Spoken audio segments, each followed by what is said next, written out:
Hey everybody, it's Bust with Battles with Bust number 164, and today we're doing battle with RNG Ramp. And so, your eyes do not deceive you. In the previous video, we played Zoe Aurelion Soul Mount Targon Ramp, and we're going to be doing the same thing again here today. I've gotten pretty close to Masters. I've got it kind of in my head and in my brain that I'm going to roll into Masters with the ramp deck, and so hopefully we can push across that finish line in this video here today.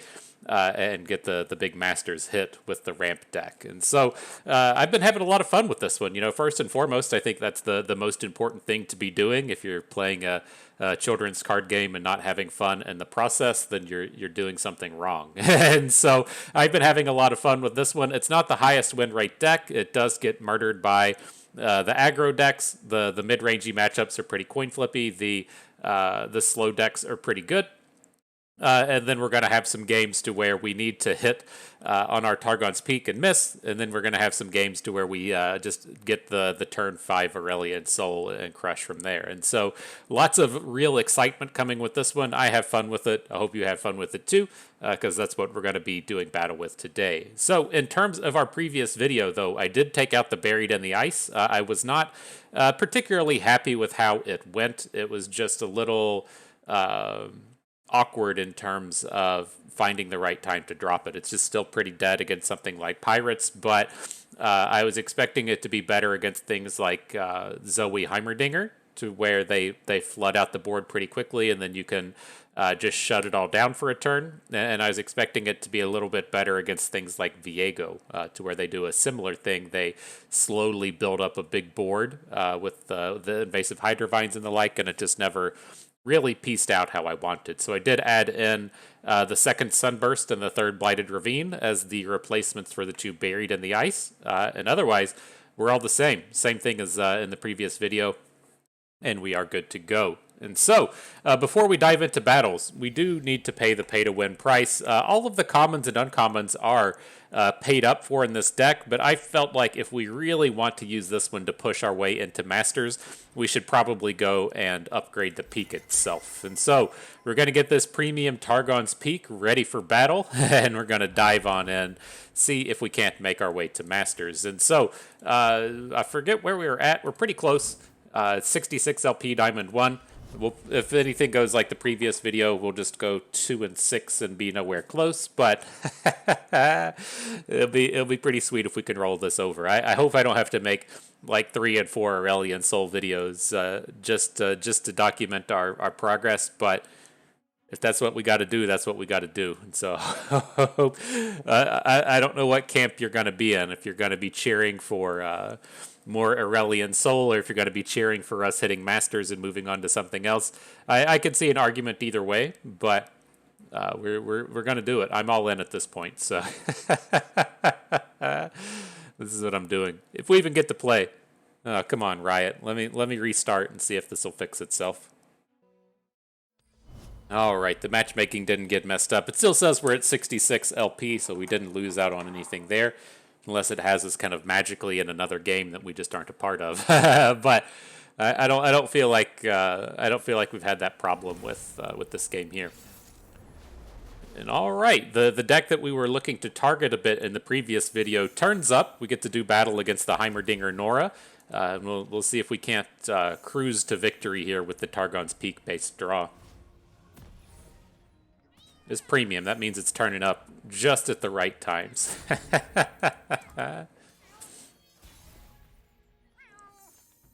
But see, like the Nora deck, they just don't do anything in the early game. Sure, you play Nora, you're going to get to slap some units onto the board, but it's not particularly fast and it's not particularly high-powered. And so where their power comes from is they're going to, on like turn 6 and turn 7, be able to just be guaranteed to have a full board at all times.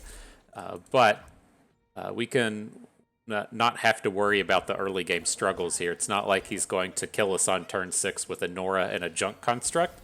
And so, see how it goes. Sprinkle a little salt on that. We don't have the particularly strong hand to go with it, right? I mean, the Avalanche is okay here, but we aren't getting the big AoEs with the likes of a a big boy in it that stares. Speaking of Avalanche, that's going to be our freebie this round. Comes in with the Donger. I feel you. It's not bad. So let's go ahead and get a bit of clear. He can't spew off too many spells to follow up with additional units afterwards, right? He can play a Vile Feast on his own unit, or he can play a Draw 2 Shadow Isles thing, but not a lot of big worries coming out of the board to where if we just send it back to him right here, he's probably just going to attack for 9. And so let's just go ahead and take the hits in where we can get him. Wow, 0 cost Portal Palooza is not that bad.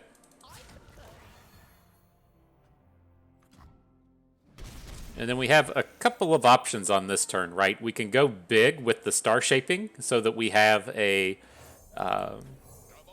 more expensive card in our hand, or we can just increase our percentages of hitting the cards that we already have. And I'm just going to go with the increased percentage on the cards here. It can be a bit relevant to have the star shaping in hand to assist with some of these clears.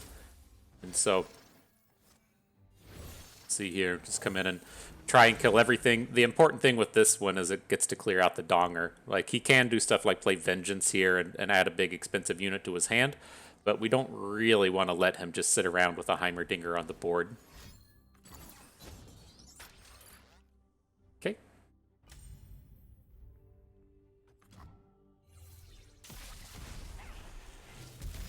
He gets to keep him, the Donger, alive and well.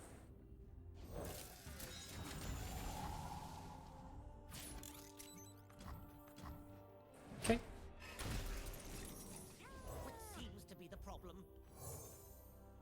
So here, we're going to play all of our heal this turn, so we'll just go ahead and take our It That Stares back up to 8, play the star shaping on ourselves, see if we can't get this Aurelion Soul or a big Invoke or something down next turn. Don't really want to have to try and start in on the removal spells. The Scourge should be good. The downside to picking the Scourge is it can get vengeanced, right? If we just stick to Aurelion Soul and the Great Beyond, they all have the spell shields, and so a little bit safer plays. Maybe we're more interested in the Great Beyond as well, since it can block Nora.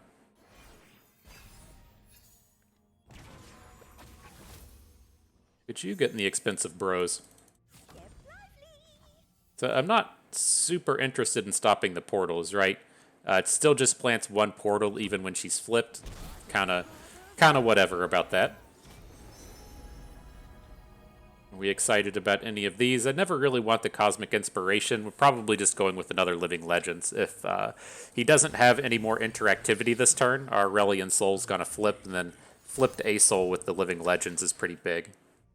Curious what his angle is here. He's got 5 mana at this point. I don't think this deck usually plays Crumble or the Tellstones, but maybe it does.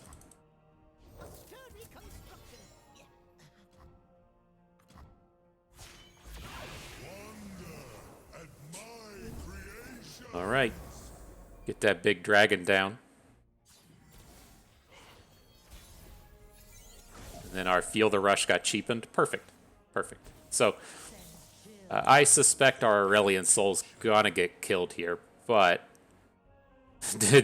I saw the She Who Wanders come down. I was like, oh, we can't just play She Who Wanders. It does kill our A Soul off, but we're a little bit short on the mana, and so I suspect there's going to be a Vengeance coming in on our Aurelion Soul, and so I was going to Feel the Rush, but doesn't seem to be the case anymore. Well, there could be one, but he's just not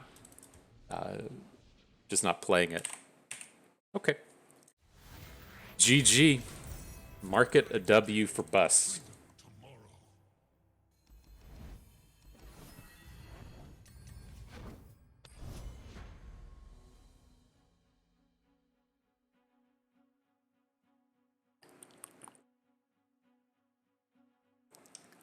How are y'all doing out there? Did you win all your fantasy football games this week? Did your favorite football team win? I hope so. I hope that all went well. It was okay for me. The Chiefs won, of course. The Patrick Mahomes came out and gave a big fuck you to the world and said, I'm the best. And so that portion of the day was pretty cool. He had a pretty big day. The Chiefs won pretty handily. Fantasy didn't go as amazing. I won one of my fantasy games, lost another one. It was actually pretty scary in fantasy football. It was like I needed 6 points to secure the victory, and I had 2 players on the Broncos, and the Broncos are... I just hate Russell Wilson so much. He might be the nicest dude on the planet. I don't have anything wrong with him personally, but football-wise, I really hate Russell Wilson. He annihilated my fantasy season last year. I was feeling so good about him in terms of fantasy football, and his usage with DK Metcalf and Tyler Lockett and having a big season, and then he just came in and fucked it all up. He hurt himself, or I guess you should say hurt himself. He got hurt, and then things went downhill from there. He never quite recovered and ruined my season. And so now that he's forever in my "fuck you, I hate you" book, I had really low expectations on the Broncos this weekend, and they almost succeeded in causing me to lose at fantasy. I had Melvin Gordon and Cortland Sutton, and I think they had like half a point going into going into halftime, but we managed to secure victory at the end of the day. Tailstones. Oh my gosh, is he able to blow up our Targon's Peak? There's that. Oh, wow. Wow, Yordle contraption. Okay. I think we're still fine. I mean, I was pretty stoked about getting these She Who Wanders on the boards for free, but I didn't really have Bandle Tailstones into Yordle contraption on my radar today, I must say.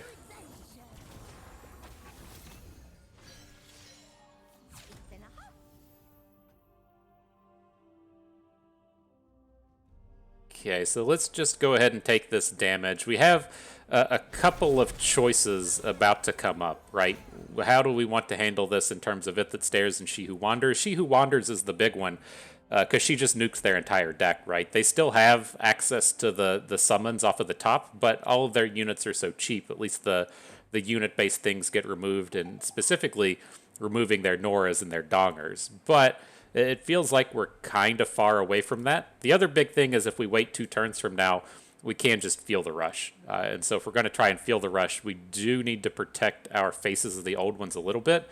But we still have that kind of lined up here. We can play Avalanche. This should kill Nora. Our faces is going to get weakened. And then he can say, like, hate spike our faces to go ahead and take it down. But if he doesn't hate spike it, then we're going to heal it with the Tavern Keeper. Okay.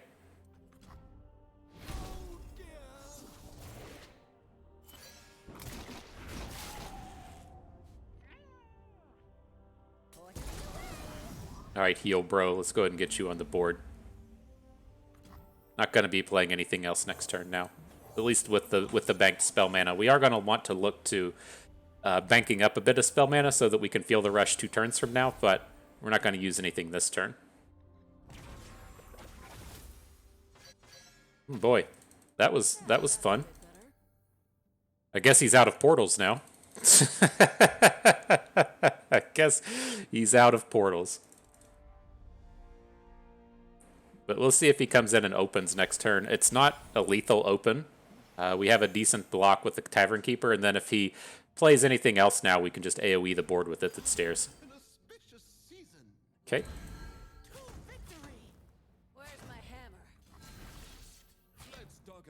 We can technically survive this, but I feel a little bit better just banking up some mana and going for the Feel the Rush next turn.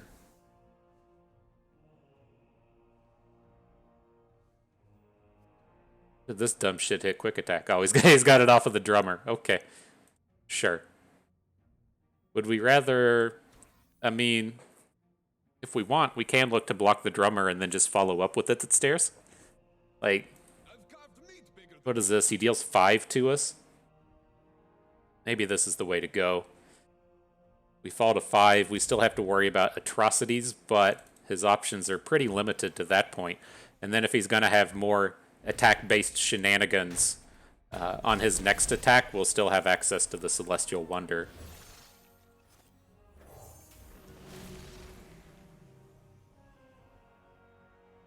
It's a little scary leaving things like Boom Crew Rookie on the board, though. This does leave him with a bit of an opportunity to say like deal the 2 with the rookie attack and then Atrocity us for a little bit. I think this deck plays Atrocity. I might be wrong. Should probably go and look that up.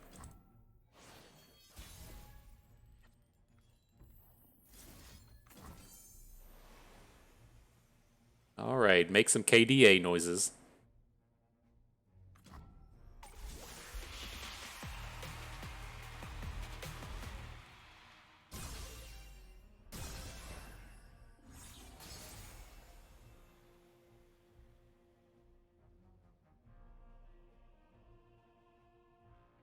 Curious what will happen in terms of these. I know I've mentioned it like 100 times in the past week or so, but I always thought things like KDA were supposed to be like short-term kind of things, and they weren't supposed to be around forever. And so with the rotation coming up in the next year, I'm curious what happens in terms of the KDA cards. It seems like a pretty easy thing to just kind of strike out of the game, given that they aren't like thematically attached to any of the core units. Right, it's not like Evelyn cards in the Husks and canceling out a lot of her abilities by removing these things from the game.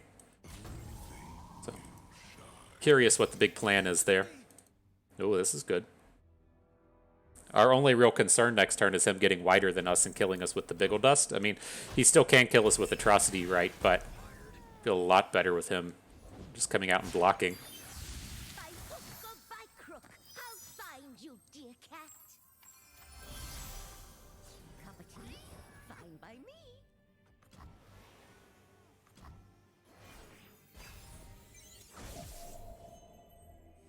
Alright, Deck, so how are we going to go about this? If he just, like, opens with Nora, do we really have to stun her?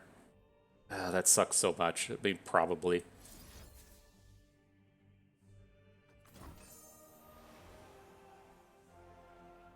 We can still just circle back around into another Feel the Rush next turn.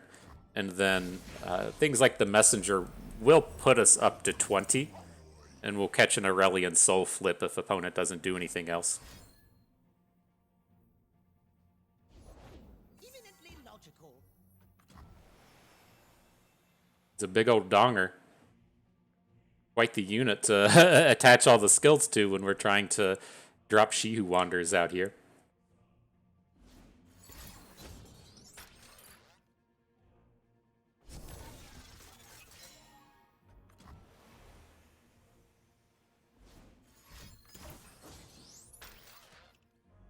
Okay.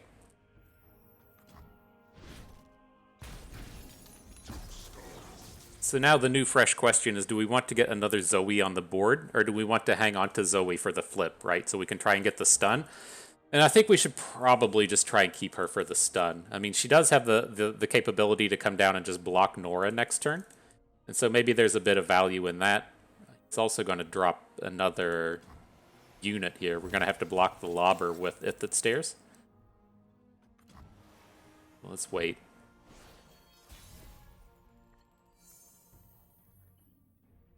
Yeah, we probably need to just get her on the board just in case. Because, like, the thing with me with, like, playing She Who Wanders now, I don't super care about the Nora, right? He doesn't even have any portals, so she's not really doing anything other than just being an elusive. But they don't play a ton of, like, physical units, and if we're not actually killing the Donger, then I'm not super interested in She Who Wanders. So I'm just going to go with the Feel the Rush. It's going to let us get 2 units on the board. Hoping if we get some, like, opportunities next turn. It's not a real, like, hey, watch me open attack style deck. So I'm hoping that if we need to get a stun with the Trouble Bubble, then we'll have an opportunity to do so.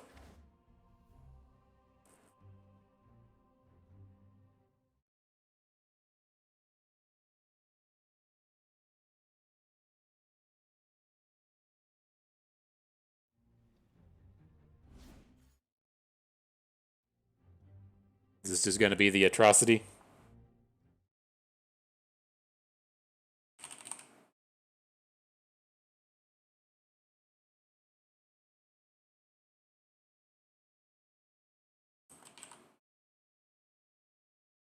All right, geez, sorry to be distracted. I'm trying to get the Heimerdinger Nora list thing pulled up. There we go. We've got it pulled up. This is on uh,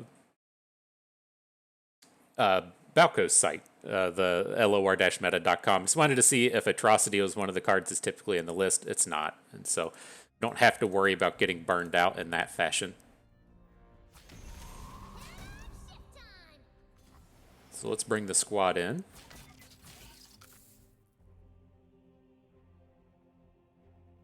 So it should just be the physical damage we have to worry about. We have to worry about opponent getting wider than us and then just killing us with Biggle Dust. They do tend to play various copies of Mini Morphs and Vengeances, so Zoe falling again wouldn't be ultra surprising.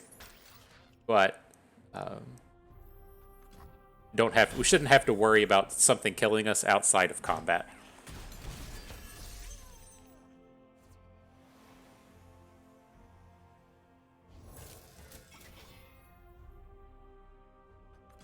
See if he's able to get that full board again.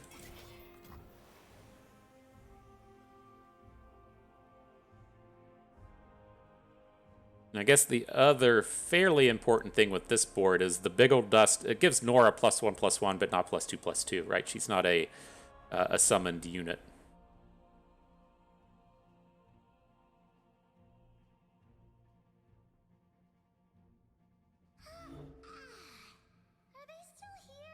Are they still here? I know, Zoe. People are slow as fuck.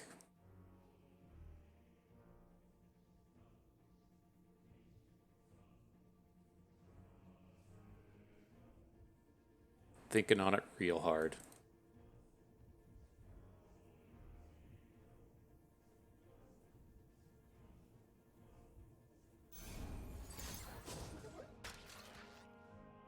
Dropping the Portal Palooza. Okay. It's a little scary. Not gonna lie.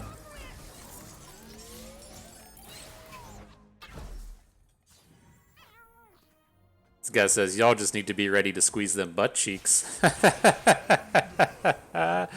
Get ready for it. I wonder why he didn't play his barrier unit. Oh, he did play it. We just didn't see it. Okay. I was like, well, you want to put that thing on the board? Taking any damages? Blighted Ravine's some good heal. And there's the Big Ol' Dust again. We should only be taking 3 from Nora. These other units are all just blockable.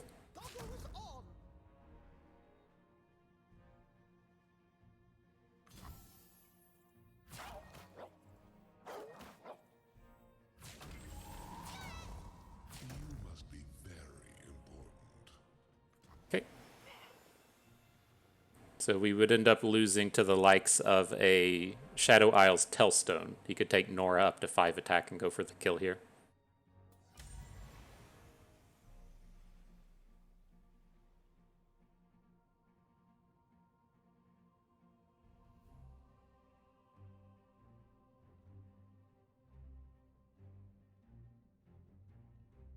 Making them big decisions.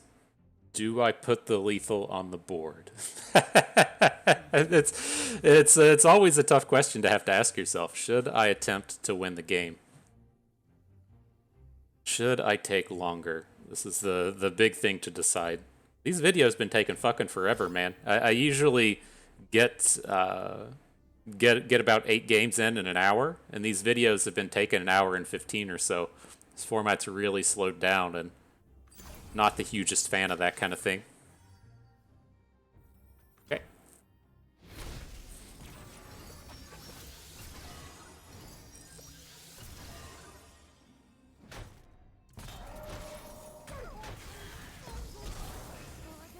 Alright, so I don't imagine that they would have a way to come in and do any card draw, but let's just go ahead and lead off with the Blighted Ravine, just in case. That's going to give us a little bit of a buffer in terms of health. Then we can still follow up with the Immortal Fire and the Star Chart cards, see if we can't get some more dudes on the board.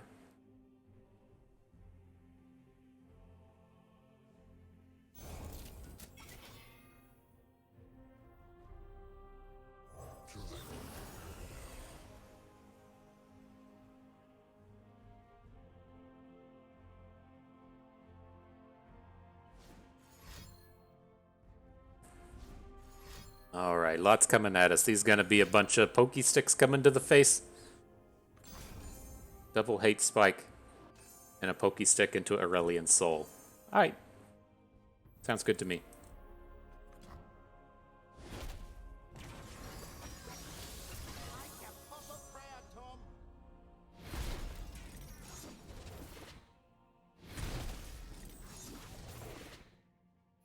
So my thing now is, do we still have Zoes in our deck? I know that... oh shit, I do not want to play the messenger. Should have taken just literally anything else. The tracker's off at this point, right? We don't have 2 Zoes and 2 Aurelion Souls still left in our deck. I think we're at 0. We've played 1. I think this is our second one. Can't entirely remember.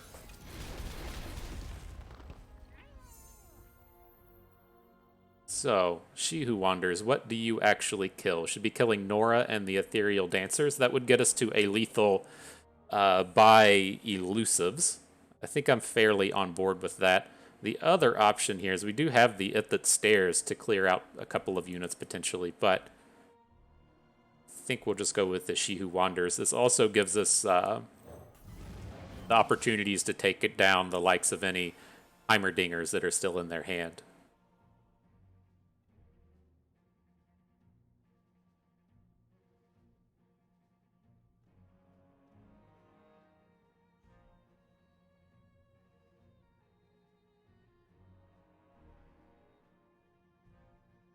Kind of scary, though. There's definitely still a losable spot.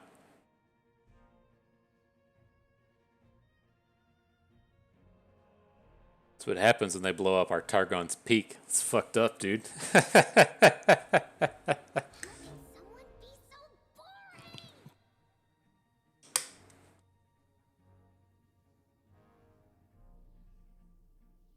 Take longer. Oh my god, I was hoping we could be here. I hope this is just a 2-hour video. I don't have anything better to do with my day. Just sit around and wait.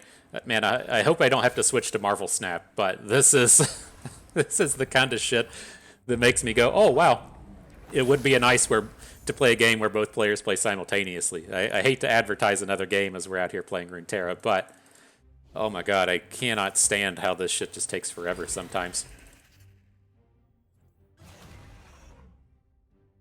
It's got 3 portals. I think we still have to attack here. It's just going to put a portal in the top 4.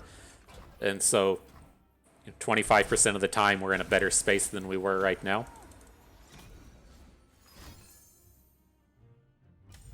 Okay.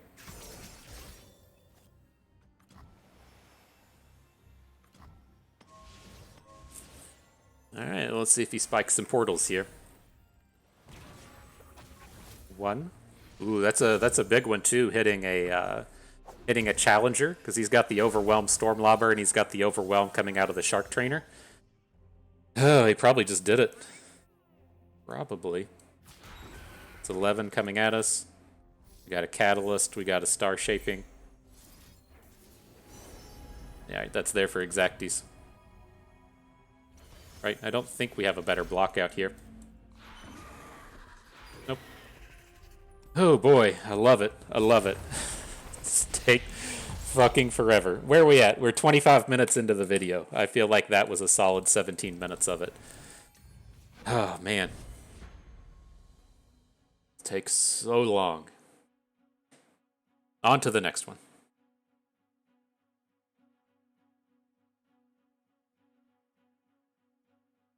I know that there's people that do enjoy that kind of thing where we just sit around and take forever, but oh, it's so painful for me. We had time in the middle of the video to go off to the side and pull up a website and start looking at deck lists and put them on the screen and talk about it as the guy was just taking forever. Oh man, I don't know. I don't know if Marvel Snap's a good game or not, but that certainly is something I find appealing, not having to sit around through those games. All right, though, on to the next one. Jesus Christ. See what we can do. We got the Avalanche. We got the turn 4 Targon's Peak if we want. Have to see if they come out and drop an early timelines on us.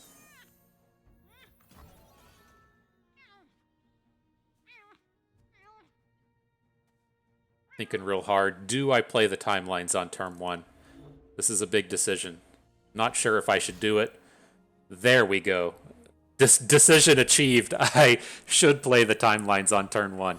Shit's insane. Shit's insane. I'm telling you, I don't want to switch games, but this stuff really chaps my ass.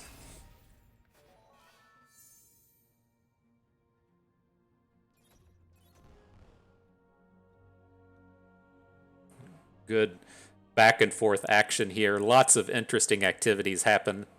Take the 10 minutes to decide if we want to play the concurrent timelines on turn 1. Now, which 2-drop improvise do we play? This is tough. This is tough. I can't decide. Alright, we're dropping Jax.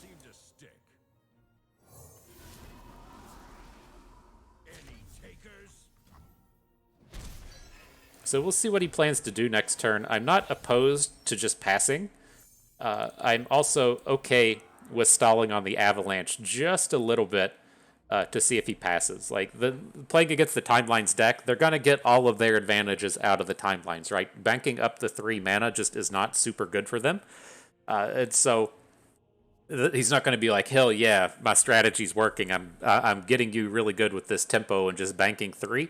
They really want to be adding the unit this turn to take advantage of the timelines. And so there's not a ultra strong possibility that we get a good stall into an Avalanche here, but if his next play is going to be like the 2-1 improvise for 3 mana, there's a decent chance that we can clear it out with an Avalanche.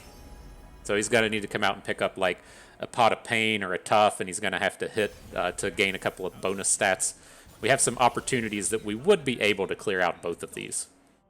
Now that he has the Trifarian, oh boy, it's got Fearsome as well.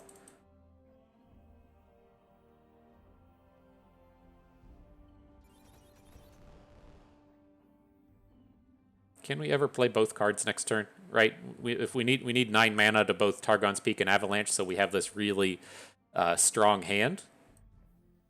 So we'll be up to 6 mana with a 3 bank. Okay, the faces will work.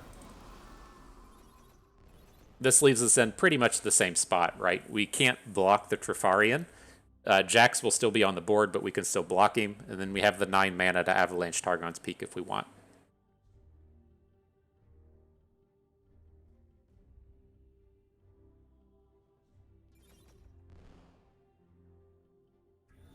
Oh boy, I'm having fun right now.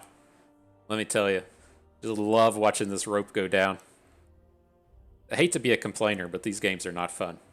that's why we came to bring the Aurelion Soul deck on our Climb to Masters, is to come out here and have fun. I didn't know I was going to get to just sit around and do fuck all for half of the game. We need to just start multi-queuing. I need to get a separate account on EU and just play 2 games at the same time. Jesus.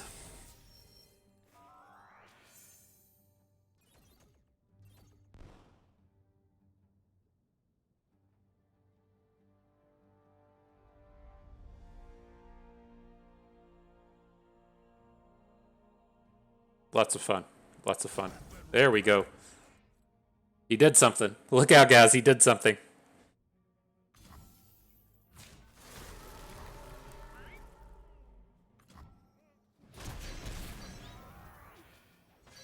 All right. In with the Targon's Peak.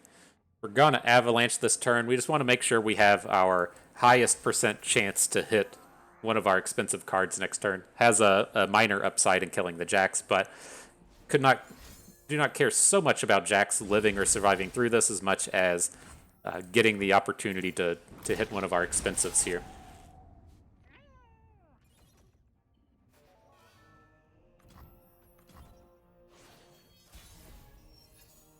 And we hit Feel the Rush. Good job, team.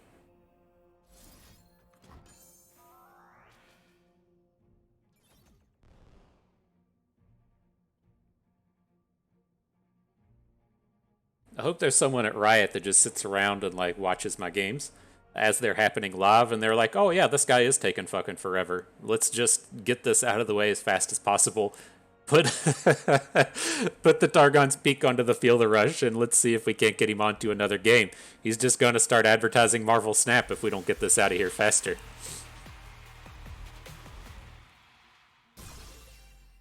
All right, there's Aesol, there's Zoe. See if we can't punch in.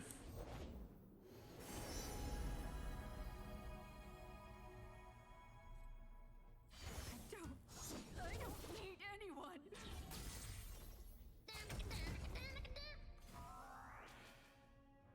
Okay, everybody should be pretty safe here. He can throw a 7-power unit in front of Aurelion Sol, but he's not going to have the means to stop him. Now let's get this other stuff out of our hand. I want to play the Star Chart and I want to play the Tavern Keeper, just to maybe hit another Fielder Rush on the cheap end of things. So here's a Star Chart. Can pick up Moon Silvers, but I don't feel like I really want to Moon Silver any of these cards. We're just going to take the Serpent, get our blocker on board. We'll add the Tavern Keeper, heal up a little bit, hopefully call it a day.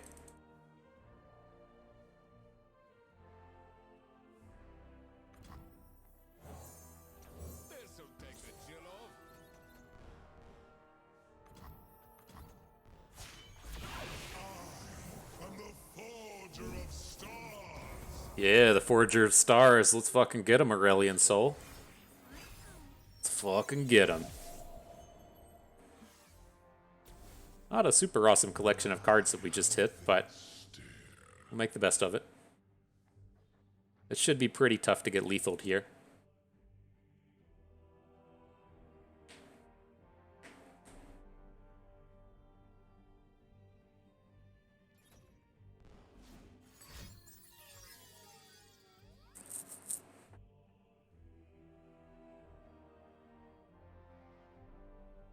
Oof. I guess we could just talk about fantasy football more if we're not if we're not just gonna sit around and bitch about how long these people are gonna take. Maybe that's another option that we have. So what's gonna happen here? We're gonna lose our Aurelion Sol. He really needs to be killing our Zoe at this point, but I'm gonna lead off with this Voices of the Old Ones. Ideally, we want to keep the density of our expensive cards before we start playing things like Written in the Stars. Now this is okay-ish. Let's see, his other angle would be to have, say, like a Mystic Shot, right? He can Wrathful Rider hook the Zoe and then try and Mystic Shot her down.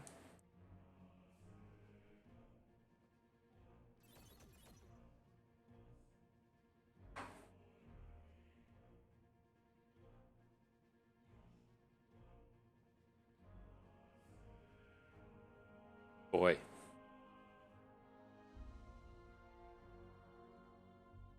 It's like I don't know. I gotta find something else to talk about. I guess this is absurd.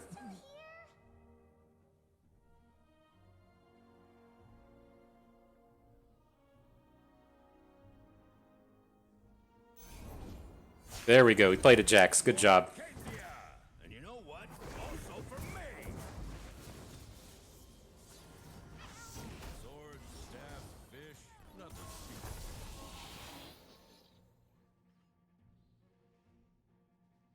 What happened to his dude? His Wrathful Rider doesn't have quick attack anymore.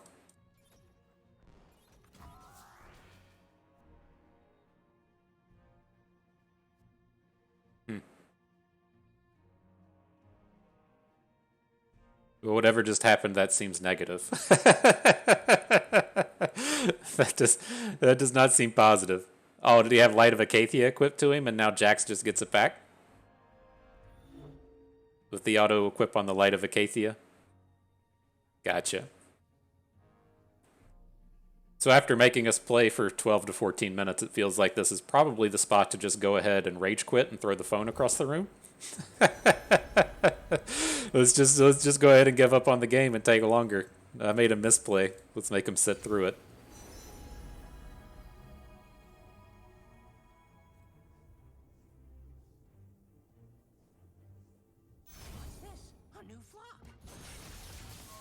All right, you can take down our Aurelion Sol now. Nice. Again, he probably needs to be going after Zoe. Right, I would assume there's a pretty high percentage chance that she just wins the game next turn. So the only other thing with this attack, I do want to clear out some space on our board. so that we can feel the rush next turn, right? We have the 2 in our hand. I didn't save any mana for it. That's okay. Let's see where we can get with this. Oh, it's just going to kill our Aurelion Soul, huh? So we got to block down here on Zoe. Or block on his thing. Take 4? That's kind of a scary spot to be in. But I mean, we do have a Catalyst to probably take us out of burn range. So we're losing 2 units. We'll still have 2 spaces on the board. Okay. Sounds good.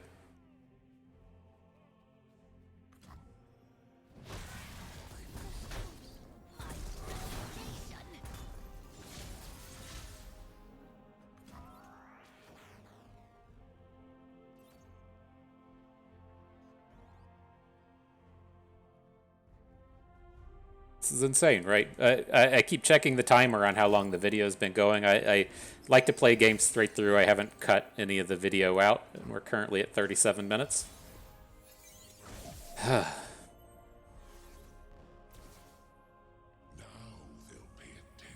Now they'll pay attention.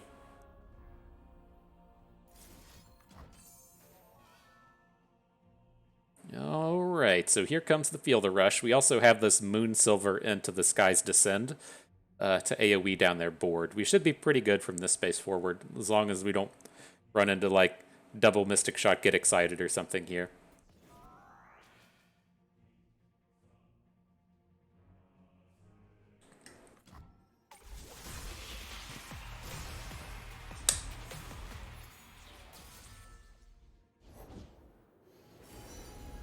Turns out that unit can't block.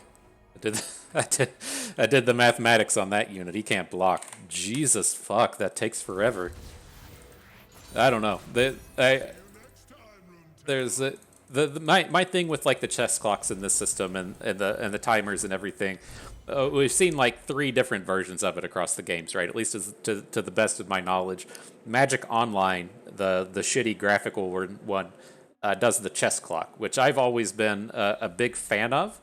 And so you can kind of like feel your opponent coming at a disadvantage as we play games like that, to where there's a limited amount of time for a match. If you spend all of your time fucking around, then you get punished for it at the end of the day, right? That's the typical kind of preferred way that I would have. I think it would be really great if these matches would cap out at like 20 minutes with 10 minutes of chess clock for each player, like something. Like I really don't like this current system. The next one is with Magic Online, which I'm pretty okay with, as to where you have kind of a set amount of time for each turn, but then as you play quickly, you can develop time banks, right? So if you play and keep a nice pace running throughout the game, then as you get to the later game, when you're like, oh, I do actually need to stop and think a little bit on this turn, then you can use the time bank to be given more time. I think that's pretty good way to think about it. Their execution of it may not be perfect, but I think in terms of the idea of keeping the game flow moving, it's pretty good. Runeterra is the worst across every format, in my opinion. Sorry, folks, but the rope system that they have here, to where opponents never get punished for just taking fucking forever every single turn, is pretty abysmal. Especially given that if we're going to look at a game like Magic, you like your turn is your turn. There's a limit to what you can do, and there's not this back and forth aspect to it. And so with Magic, say you have like 1 minute to take your turn, as we're playing a game like Runeterra, you can get that 1 minute over and over and over and over and over again on each turn of the game, which is fairly abysmal in my opinion. But it's also bad in Gauntlet. Still don't fully understand how Gauntlet works. You can watch your opponent go like completely into the negative on their timer, and it just doesn't feel like anything is happening. And it feels a little absurd there as well. So it's just, I feel like there's a time and a place for like the really slow pacing, and where we're at right now is not it. So I feel like you can do better, Riot. But here, back to the action in this one. I'm going to look to get the Blighted Ravine down this turn, the Targon's Peak next turn. This should hopefully slow them down a little bit, so that we can get the peak up and running. Typically when you see a a Blighted Ravine hit the board, you kind of go, oh fuck, I can't play anything else this turn. And we just need to not die for a few rounds. We should be doing okay. Here it is.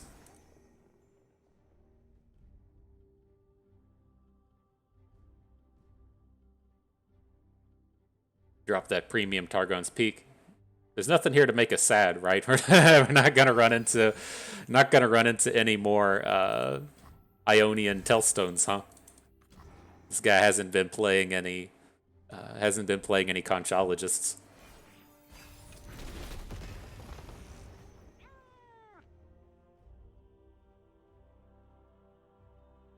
And it would have been nice to just kind of spew off these Zoes. I mean, if things were going to go slow enough, we could start to just play Zoes here and try a little bit in those terms, but I don't feel like that's the path to victory. He's like 100% attacking. I think we can safely pass.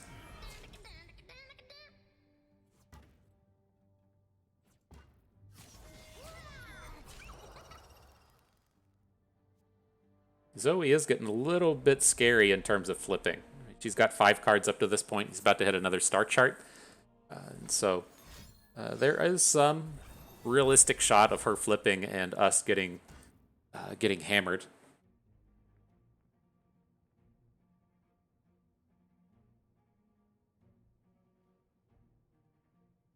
Uh-oh. So did he find a new unit, or did he find a reason to not attack? Okay, he's got another unit. Not worried about the damage here.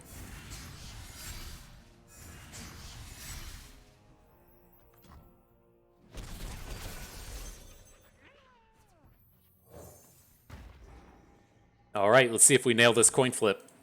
Let's see. I guess it'll be a little worse. We draw our card. Uh-oh. Uh-oh. That's the stuff people want to see. That's the stuff. So let's go ahead and get some of this stuff down. If we play Zoe, that's going to have the other Zoe in our hand flip. And so we'll get to protect her for a little bit. I don't entirely want to lose all of our Zoes, right? This is a little bit of damned if you do, damned if you don't, as to where we can full clear out our hand, but then we're going to be at risk of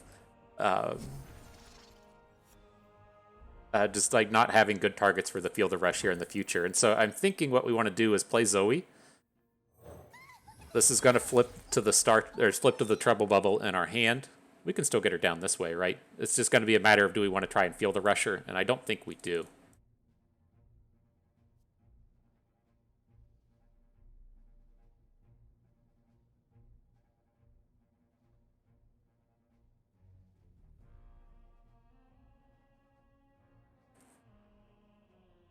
Curious if opponent is, say, banking up to a Homecoming here. That would be okay-ish, right? It's going to answer his Zoe if that's the case. All right.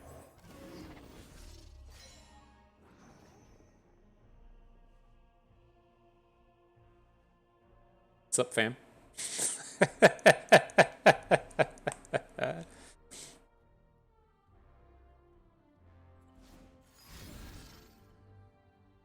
Sure. It's up to 8 cards on Zoe. Pretty close to getting that flip. She's scary. See how many cards we smoke out of their hand. 0. So that's okay and bad, right? The positive to this is we're worried about the Zoe.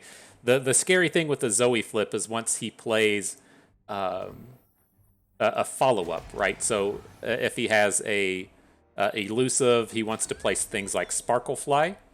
Whoa, no way, no way. Okay, he's got a barrier. It's like they want to play things like Sparklefly and then give their entire team elusive and lifesteal.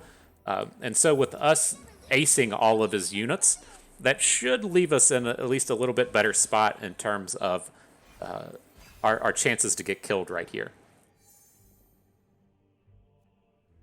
She's gonna flip, though. I don't think that... We drew the Sunburst. I don't think we have a way out of the flip happening, though. I guess he could play, like, draw and play Esmuth, and then we try and Sunburst, and doesn't quite sound like a positive and winning plan.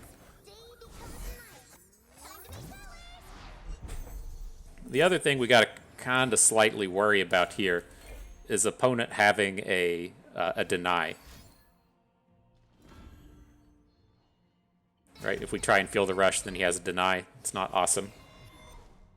Punching in for 6. That's manageable.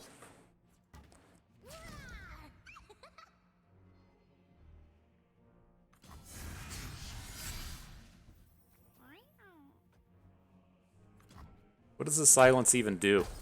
Esmith has given her +5/+5. Alright, we can sunburst through that. Like, I had to check her weapon, right? You can't silence out weapons, but you can silence out +5/+5 from Esmith.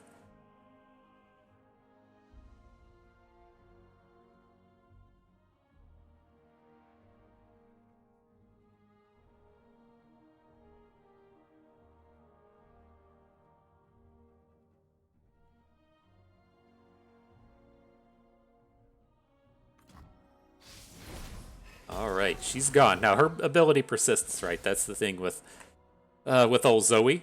She gets to leave that ability running around, so he can boost up all of his future plays, but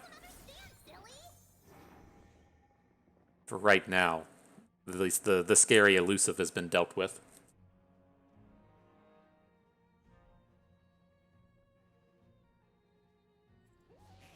Got him. GG.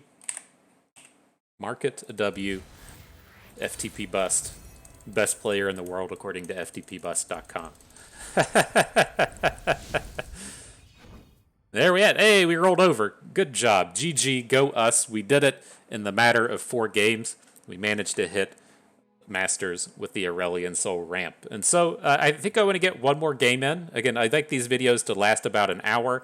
I was willing to play 8 games if that's about what it took us to roll into Masters with this thing, but given the way our opponents have been playing today, I assume that this will probably be a 28-minute match and be a good spot to a good spot to call it a day. Man, I hate, like, I try to stay positive. I really do. I know I've been a little saltier than usual in this video, but I feel like, again, there's like a time and a place for everything in terms of roping every turn. And if you're playing seasonals, by all means, life coach it up. Take an hour to think on every turn. But the pacing is so horrible when you're playing casual games that it's just a load of not fun.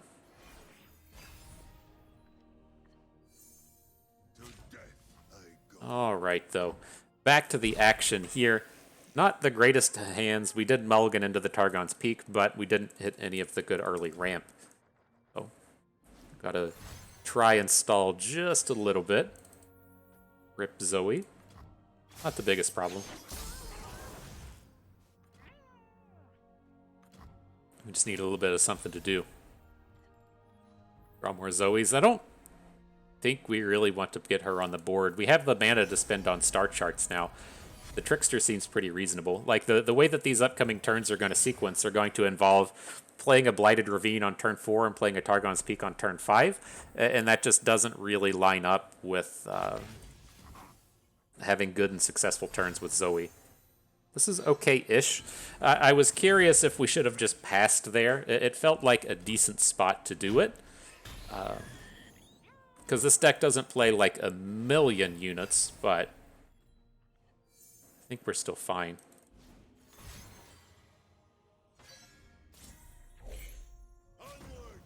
If he's just coming at us with the single unit over and over again, I don't really care as much about this. We have plenty of time to just deal with a Saga Seeker.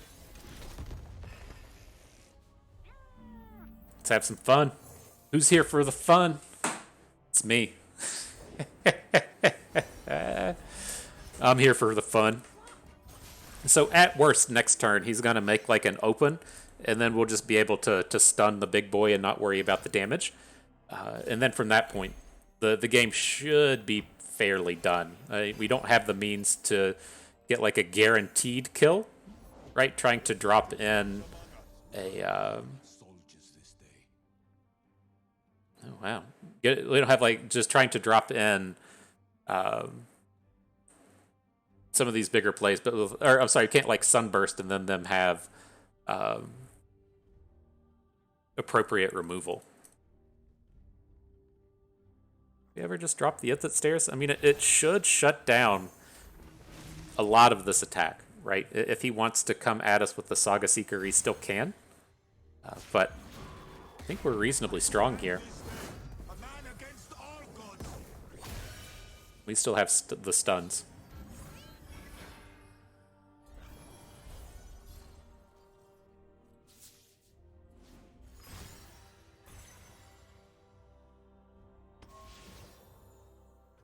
Okay.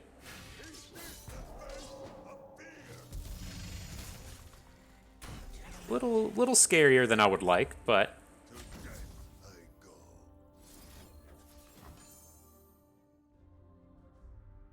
we'll make the magic happen, right? Here, we definitely want to get Zoe on board now. Do not want to hit a 1 mana card for our Targon's Peak next turn. Feel the Rush, much better option. Much better.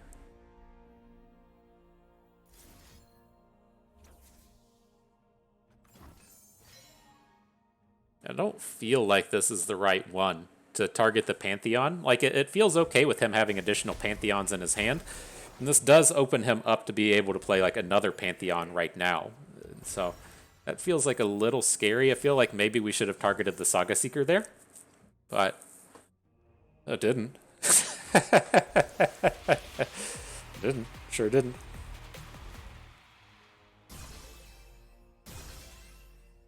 Alright, here's the big squad, though.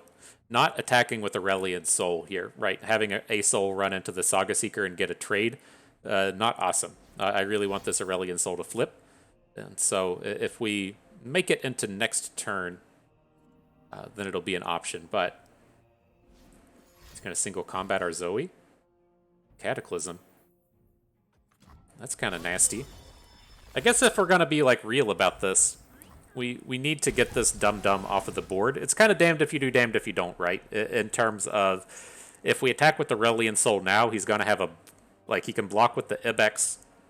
He's going to then have 7 health. We should only be taking 2 from the Saga Seeker. Okay, I'm convinced. He's also going to flip and gain a point of health. His opponent has 0 mana at this point. Can't stop the flip. Okay. I'm convinced it's better.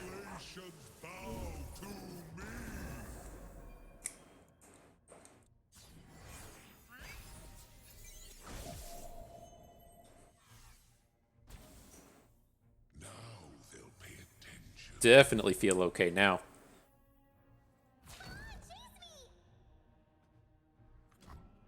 Just don't take damage. He's gonna have a Pale Cascade or something coming out of this. That's fine. Oh, a Judgment. Oh man, I dig it. I dig it. We can heal through, but that's the stuff right there.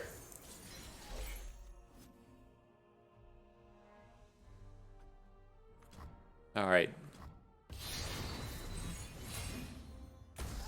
So this one should be done at this point. Can play the Messenger, draw something probably irrelevant. We have an additional star shaping for the round. I wanted to drop our Celestials first before putting in the Great Beyond. Now that we've hit Living Legends, this one has to just be done.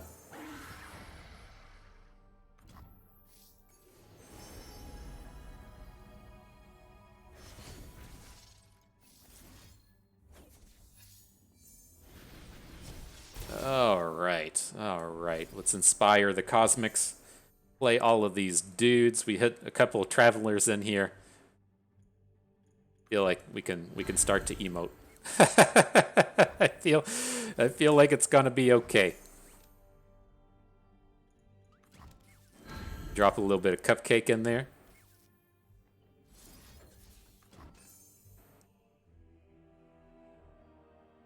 I'm gonna play all these. If we had to sit through that shit in the previous games, we're going to come out here and have our fun. And all right. Good set of games. I had fun with that. Again, this is a reasonable deck. This is something that you can carry on to Masters. We did this from like Diamond 2 up into Masters or something. This is how much I played with this. There is, a touch of a learning curve to it. It isn't quite as much just drop Targon's Peak and hit Aurelion Soul and say LOL. Those games do certainly exist, but I don't want you to feel like this is one that you can just pick up and run with, because it's a few choices in there that are extremely significant that don't really seem like it, and it doesn't seem like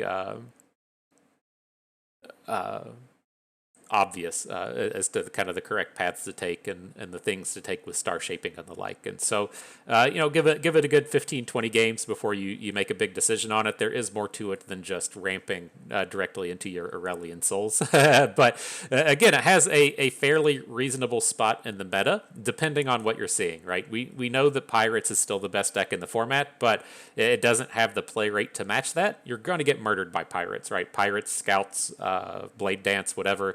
Those decks are all extremely good at the face of beating this. The other decks, the mid-rangey kind of things that you see facing with like Viego and Evelyn and the like, those feel fairly coin flippy.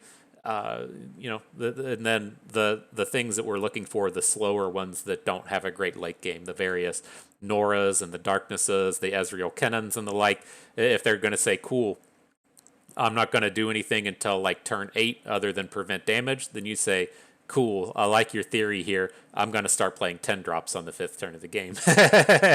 and things tend to work out fairly nicely from there. And so depending on what you're seeing in the meta, a very good climber if needed. Just know that it is very polarized where the matchups are good. And man, there's not more fun that you can have than dropping a turn 5 Aurelion Soul. And so I highly recommend it. I hope you enjoy it as well, because that is going to do it for us today. And so, hope everyone enjoyed the video. I hope your climb to Masters is as good as your climb to Targon's Peak. Hope you maybe learned a thing or two along the way. Had a good time watching. This is Bust, and we thank you for being here.